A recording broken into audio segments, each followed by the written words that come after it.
Hola, ¿qué tal? Sean todos bienvenidos a este nuevo video. Mi nombre es Chris Laney y hoy en un nuevo encuentro con mis compañeros estaremos trabajando temas de suma importancia para el ámbito de la pedagogía, es decir, el desarrollo de la docencia dentro de lo que es la educación en la República Dominicana.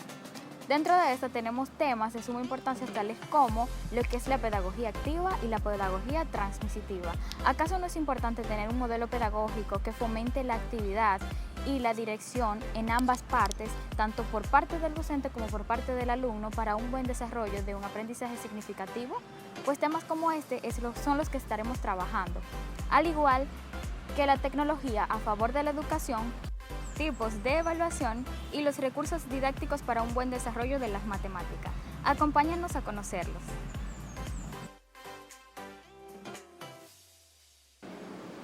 La pedagogía activa es aquella en la cual el docente cumple un rol de facilitador, mientras que el estudiante es un ente activo encargado de protagonizar su propio proceso de aprendizaje. Es aquí donde a través de actividades, problemas y demás planteados por el profesor, el estudiante se encarga de buscar su propio conocimiento a través del razonamiento y del pensamiento crítico. La pedagogía activa o nueva escuela. ¿Cómo surgen estos nombres? La pedagogía activa surge a causa del rol tanto del docente como del estudiante. Y es que aquí, siendo el docente el facilitador, el estudiante es el ente activo encargado de encontrar su propio aprendizaje dentro de su proceso de enseñanza. Por eso el nombre de pedagogía activa. ¿Y cómo surge el nombre de nueva escuela? Es que sabemos que antes de la implementación de una pedagogía activa, encontrábamos métodos tradicionales. Es a partir de aquí donde se empiezan a utilizar estrategias que involucren al estudiante y que éste sea capaz de razonar y encontrar su propio conocimiento. Esta escuela o pedagogía en particular cuenta con 4 momentos importantes, dentro de los cuales en una primera etapa se encuentra la observación e implementación de lo que es la metodología activa. Luego de aquí contamos con una segunda etapa que viene a causa o consecuencia de una primera. Luego de la observación en la primera se destacan las necesidades presentes en los estudiantes. Y en este momento resulta evidente que a causa de una etapa surge la otra. Aquí van surgiendo nuevas metodologías activas, ideas de nuevas metodologías y estrategias para implementar identificando la necesidad de cada estudiante. Y en una última etapa se van viendo los resultados.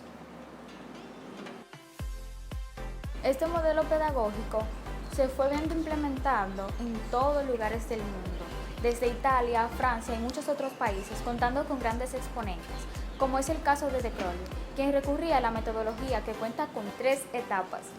La primera, donde el alumno debe observar. Aquí es donde se pone a prueba la práctica y también el pensamiento por parte del estudiante. Luego de aquí viene una segunda etapa, en donde el estudiante debe de ponerse en contacto tanto con su medio que le rodee como con la sociedad. Problemas que involucren la asociación con un contexto de la vida cotidiana, para luego pasar a una última etapa donde se encuentra la traducción. Aquí, todo lo aprendido por el estudiante en las 2 etapas anteriores debe de ser traducido o pasado a un lenguaje al cual se pueda entender, es decir, la expresión de lo que aprendió. La pedagogía transmisitiva. ¿De dónde viene este nombre y qué puede significar? Pues bien, transmisitiva significa transmitir, en este caso transmitir información por parte del docente hacia sus alumnos.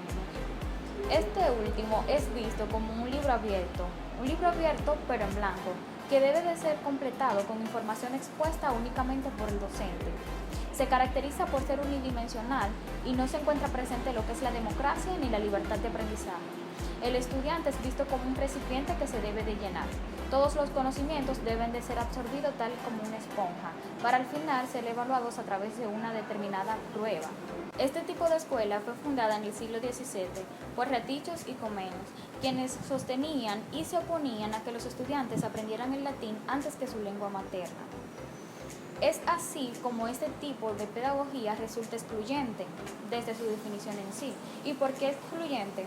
Sabemos que existe una diversidad de aprendizaje, diversidad de tiempo en el que cada estudiante aprende y cómo aprende. Respondiendo a cada una de estas necesidades, se necesita una metodología en particular. No podemos aplicar una misma metodología siempre y una misma metodología en todo momento. Precisamente los fundadores de esta escuela, esto era lo que hacían, aplicar una misma metodología en todo momento y a todos los estudiantes.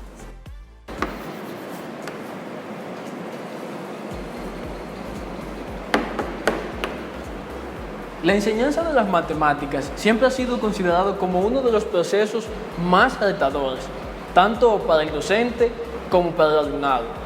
Siempre hemos venido arrastrando ideales sobre las implicaciones que tiene estudiar matemáticas. Dentro de ellas están que debemos invertir mucho tiempo, que debemos tener un gran interés y más que eso, hemos escuchado que para el estudio de las matemáticas debemos tener ciertas destrezas o habilidades especiales, es decir, más desarrolladas que el promedio de las personas. Sin embargo, las matemáticas son quienes nos proporcionan y nos ayudan a desarrollar destrezas como es la argumentación, el razonamiento, el pensamiento lógico y la resolución de problemas. O sea, quizás esas destrezas que tienen las personas que estudian matemáticas no es necesariamente porque nacieron con ellas, sino que precisamente por el estudio de estas las han ido desarrollando. En las aulas, al estudiar matemáticas, nosotros hacemos los docentes desde diferentes dimensiones. Dentro de ellas está la dimensión pedagógica, la dimensión social, la dimensión cultural, la dimensión personal y una dimensión muy importante, la económica. Dimensión pedagógica. Hace referencia al estudio de las matemáticas en los procesos de enseñanza y aprendizaje. Es aquí donde entramos en un contacto directo con las matemáticas, que se produce de forma intencional, pues el propósito del docente es desarrollar competencias en el alumnado para que sea un ente capaz de enfrentarse a situaciones que involucren resolución de problemas, razonamiento, argumentación y otras facultades necesarias en la vida cotidiana. Dimensión cultural. La matemática está ligada directamente a la cultura de cada nación, pues existen elementos importantes como la forma en que nos venimos organizando, las actividades que se vienen realizando, que dependen de la forma de pensar de los seres que habitan en una determinada población y de las capacidades que se tengan para enfrentar situaciones cotidianas. Estas formas de organización están arraigadas a las habilidades de razonamiento de las personas que constituyen una cultura.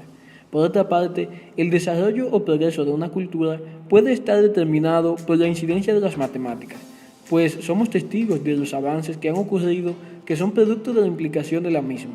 Un ejemplo perceptible lo tenemos en las herramientas tecnológicas. Dimensión social. El estudio de las matemáticas, sin lugar a duda, es de gran importancia en nuestra sociedad, pues éstas poseen un estilo propio para fomentar destrezas relevantes en los seres humanos, que son útiles en nuestros entornos sociales, pues en nuestro día a día debemos enfrentarnos a situaciones que incluyen elementos matemáticos, pues el hecho de ir a cualquier tipo de establecimiento a comprar un simple artículo implica destrezas en esta área. Por otra parte, al desarrollar relaciones con otras personas acontecen eventos que requieren de la capacidad de criticidad y razonamiento, competencia que se pueden adquirir con el estudio de las matemáticas. Dimensión económica. La matemática podría decirse que es uno de los principales sustentos de esta dimensión, en cuanto a recursos utilizados en la economía, pues es vital que se tengan conocimientos matemáticos para realizar operaciones y cálculos eficaces en esta rama. Dimensión personal. Las matemáticas tienen gran importancia dentro de la vida personal de cada individuo, pues nos permiten actuar utilizando la lógica, razonando y pensando de forma crítica. Además, la presencia de estas en las diferentes facetas de nuestras vidas hace necesario que estemos capacitados en esta área. Hasta para ir al colmado necesitamos de las matemáticas. Los recursos son herramientas que utilizamos en el área de matemática para dinamizar el proceso de enseñanza y aprendizaje y para promover el aprendizaje significativo en los estudiantes. Es importante que cuando escojamos los recursos lo hagamos teniendo presente los contenidos que vamos a estar explicando y la metodología que estaremos utilizando para trabajar el contenido, pues los recursos deben estar ligados directamente con el contenido y con la metodología que vamos a utilizar. En la actualidad, en nuestro sistema educativo, se plantea un enfoque por competencias en el currículo dominicano. Y es importante que nosotros potencialicemos y promovamos el desarrollo de competencias en el alumnado. Para ello es importante que utilicemos los recursos.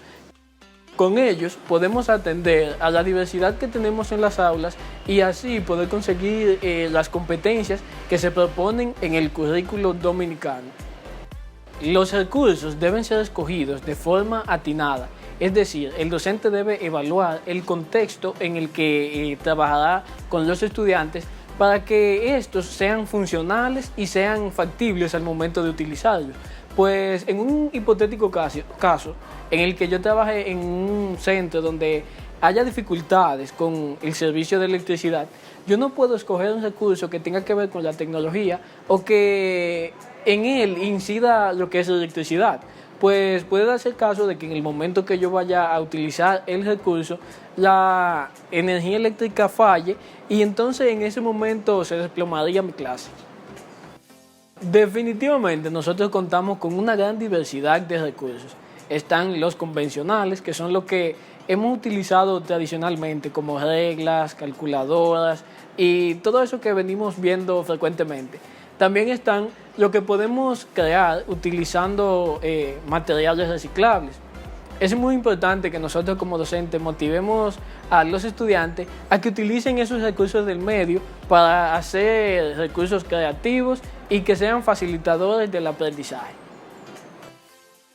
Las evaluaciones son uno de los temas más relevantes en el ámbito educativo, ya que el mismo nos permite recopilar información en base al aprendizaje de los alumnos, permitiéndonos así tomar decisiones que luego propicien la enseñanza y el aprendizaje. Existen diferentes tipos de evaluaciones, entre las cuales contamos con la evaluación de contenido. La misma busca evidenciar aquellos conocimientos, habilidades o destreza que ha adquirido un alumno en base a un contenido o algún tema. La misma se subdivide en diferentes tipos de evaluaciones, entre las cuales está la evaluación conceptual, la evaluación procedimental y habilidades, la evaluación actitudinal y la evaluación de competencias.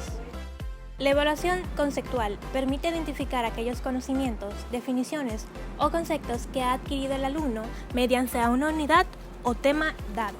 La misma se da a través de actividades y permite que éste desarrolle su capacidad para analizar, crear y reflexionar. La evaluación procedimental y habilidades evidencia aquella capacidad que se tiene para resolver alguna actividad mediante una secuencia dada. La misma se basa en procedimientos e instrucciones. La evaluación de actitudes permite conocer aquellas actitudes que tiene el alumno en el aula, ya sea en base a los valores y compañerismo con sus compañeros de aula.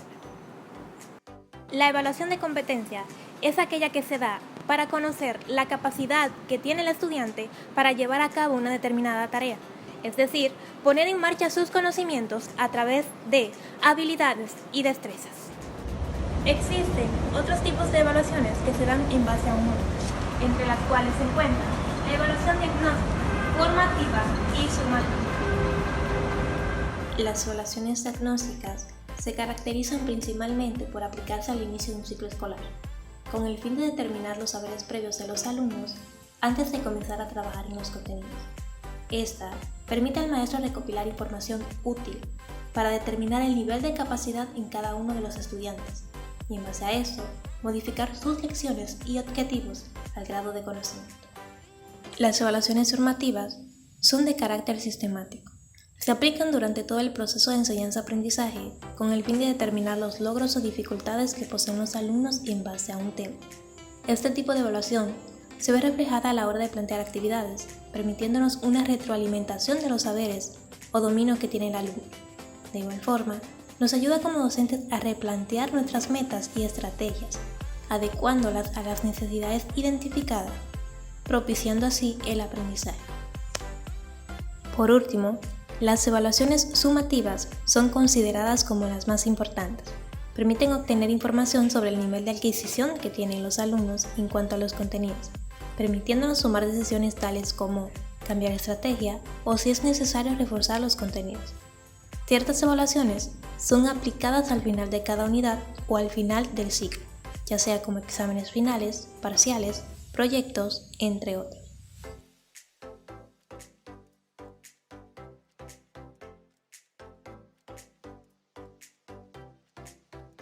Definitivamente, la idea de abordar de manera apropiada la amplitud y la envergadura del concepto tecnología resulta ser retadora y un poco desventajosa a la hora de que se quiera aplicar este concepto a campos específicos al enfrentar necesidades específicas y momentos puntuales.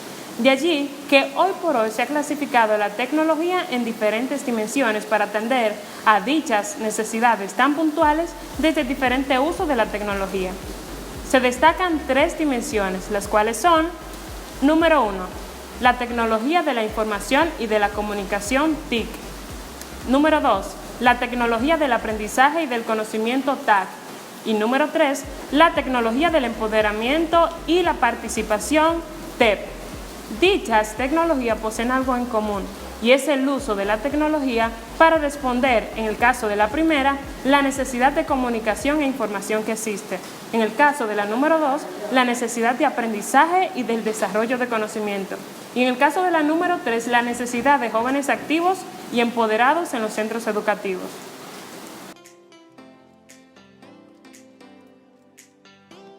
Hablemos de TIC. ¿Qué son las TIC? Al intentar definir este concepto, nos resulta importante el contraste que podemos hacer entre las concepciones que tienen diferentes autores sobre dicho concepto. Para Tello 2011, las TIC son el conjunto de medios y formas tecnológicas que permiten crear, almacenar, descargar y compartir informaciones en sus distintas formas, bien sea conversación, audio, presentación o imágenes con movimiento. Pero es interesante cómo esta concepción contrasta con la de Cerreiro 2007, quien dice que esas formas a las que se refiere Tello 2011 son precisamente la informática, la microelectrónica, la multimedia y las telecomunicaciones, que son en esencia las formas tecnológicas que mencionó Tello 2011.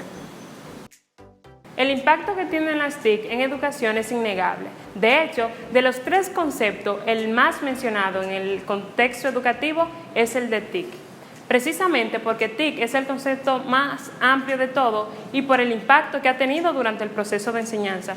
¿Y por qué ha tenido tanto impacto en el proceso de enseñanza? Precisamente porque el proceso de enseñanza demanda necesariamente de un intercambio fluido de información y conocimiento, que es precisamente lo que promueven estas tecnologías de información y comunicación.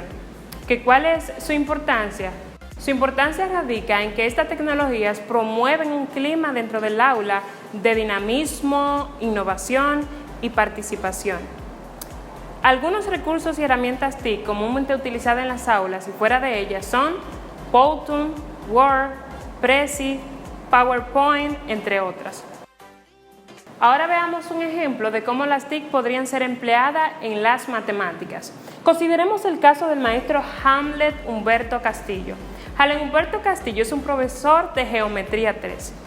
Hamlet graba un video en Screencast donde utilizando GeoGebra explica las transformaciones geométricas.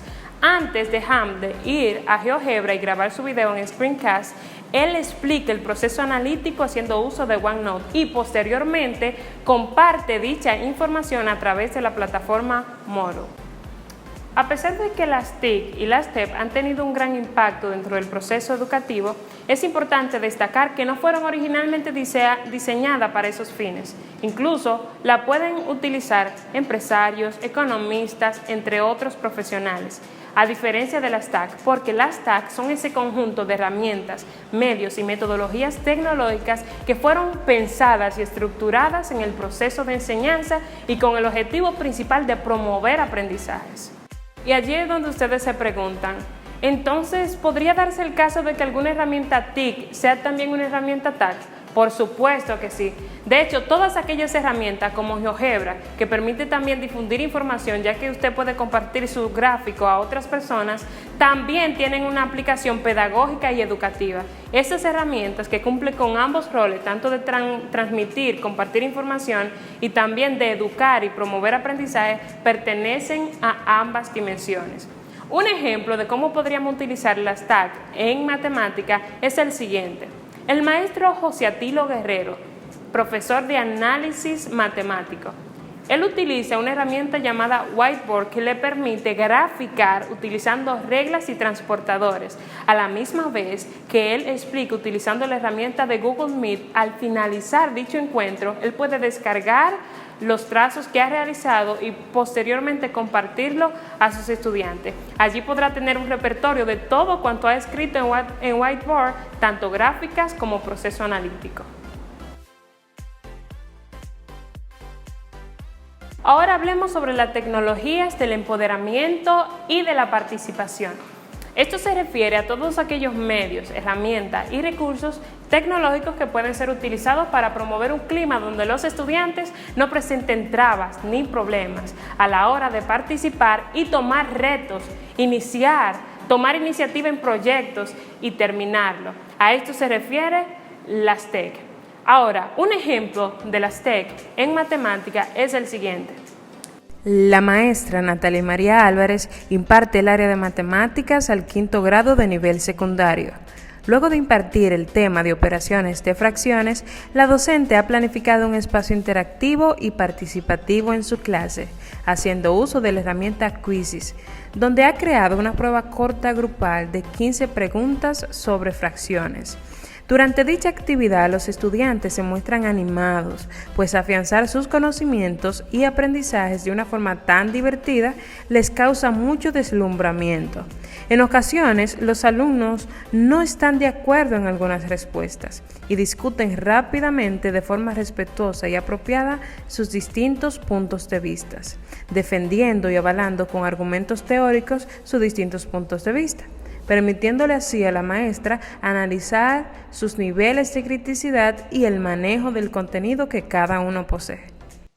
De forma general, podríamos decir, y con cierto abuso del lenguaje, que pasar de hablar de TIC a hablar de TAC es como viajar del mundo de las informaciones al mundo del conocimiento. Y cambiar de hablar de TAC a hablar de TEP es como viajar del conocimiento a las actitudes que se reflejan después de dicho conocimiento. Es decir, podríamos en resumen decir que las TIC son los recursos que pueden ser también utilizados para el conocimiento convirtiéndose en TAC. Y las TAC son ese conocimiento que desarrollan actitudes y que se reflejan a través de un carácter de empoderamiento que son las nombradas TEPs. En definitiva, resulta evidente que todo lo expuesto hasta ahora colabora y fomenta un buen desarrollo de enseñanza y aprendizaje y ayuda sobre todo al docente a impartir de una mejor forma los conocimientos a sus estudiantes, como son el caso de aquellas herramientas o materiales didácticos que fomentan el aprendizaje matemático. Vemos el caso de la ruleta matemática, entre otros. También vimos lo que es la evaluación y sus tipos. Aquí podemos evaluar y valorar el proceso de aprendizaje o todo aquello que han acumulado los estudiantes al final de un curso, al final de una actividad, al final de una asignatura.